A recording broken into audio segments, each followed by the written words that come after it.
Hello guys, അപ്പോൾ after a long time welcome back to my YouTube channel. ഇത്രയും നാൾ ഞാൻ ഒളിവിലായിരുന്നു ഗൈസ്. അതെ, 14 ദിവസം ഞാനൊരു സുഖവാസത്തിന് പോയിരിക്കുകയായിരുന്നു. എന്തായിരുന്നു ആ സുഖവാസം നമുക്കൊന്ന് കണ്ടിട്ട് വരാം. ഇതായിരുന്നു എൻ്റെ അവസ്ഥ.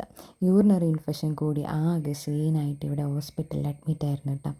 14 ദിവസവും 14 ഡിഫറെൻറ്റ് സ്ഥലങ്ങളിലായിരുന്നു എനിക്ക് കുത്തു കിട്ടുന്നത്. അങ്ങനെ അവിടെ കിടന്ന് മടുത്ത് അവിടെ ഒന്ന് ഡിസ്ചാർജായി. ഇപ്പോൾ ഇതാ അടുത്ത ഡോക്ടറിനെ ഒരു സെക്കൻഡ് ഒപ്പീനിയന് വേണ്ടിയിട്ട് കാണാൻ വേണ്ടി തിരുവല്ല മെഡിക്കൽ മിഷൻ ഹോസ്പിറ്റലിലേക്ക് പോയിക്കൊണ്ടിരിക്കുകയാണ് നമ്മൾ കേട്ടോ. ഈ കിടന്ന് ഉറങ്ങുന്നതാണ് എൻ്റെ മമ്മി, ഇതാണ് എൻ്റെ ഡാഡ, ഇതാണ് എൻ്റെ ചേട്ടൻ. അങ്ങനെ നമ്മളിത് ആ ഹോസ്പിറ്റലിലെത്തി കാർഡൊക്കെ എടുത്തിട്ട് ഡോക്ടറിന് വേണ്ടി വെയിറ്റ് ചെയ്തിരിക്കലായിരുന്നു. ഡോക്ടർ റൗണ്ട്സിന് പോയേക്കുമായിരുന്നു. 13 നമ്മുടെ നമ്പർ. ഡോക്ടർ വരാൻ വേണ്ടി വെയിറ്റ് ചെയ്തിരിക്കലായിരുന്നു. ഈ നിഷ്കളങ്കമായ മുഖത്തേക്കൊന്ന് നോക്കടാ ഈശ്വര, എന്തൊരു ചൈതന്യം.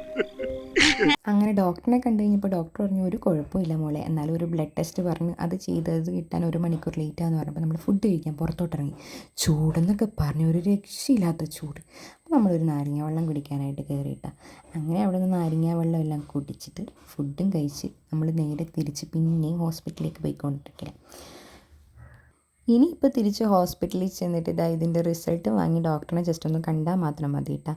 അങ്ങനെ ഡോക്ടറിനെ കണ്ടു കഴിഞ്ഞപ്പോൾ ഡോക്ടർ പറഞ്ഞു മോളെ ഇപ്പോൾ ഒരു പ്രശ്നമില്ല, പെർഫെക്റ്റ്ലി ഓക്കെയാണ്. ആ സന്തോഷത്തിൽ ഇതാ ഒരു പാട്ടൊക്കെ കേട്ട് നമ്മൾ തിരിച്ചിതാ വീട്ടിലേക്ക് പോയിക്കൊണ്ടിരിക്കുകയാണ്. ഈ വാസവണ്ണ ലുക്ക് മാത്രമേ ഉള്ളൂ, ആൾ വെറും പാവമാണ്.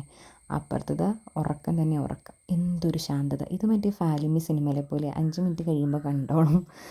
ന്യായീകരിക്കാൻ വന്നിരിക്കുന്നു. ഇവൻ ആരെന്റെ അച്ഛനാ? റെയിൽവേ നിന്റെ സ്വന്തമാണോടാ? എനിക്ക് തോന്നുമ്പോ ഞാൻ കയറും, തോന്നുമ്പോ ഇറങ്ങി പോകും.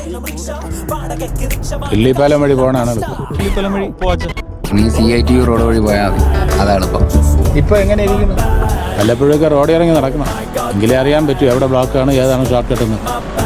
ഇതൊക്കെയാണല്ലോ ഏറെക്കുറെ എല്ലാ ഫാലിമിയുടെ അവസ്ഥ. അപ്പോൾ എല്ലാ തർക്കവും കഴിഞ്ഞ് നമ്മളിതാ തിരിച്ച് വീട്ടിലോട്ടെത്തുന്ന. അപ്പോൾ അടുത്ത വീഡിയോയിൽ കാണാം. Tata bye bye, see U.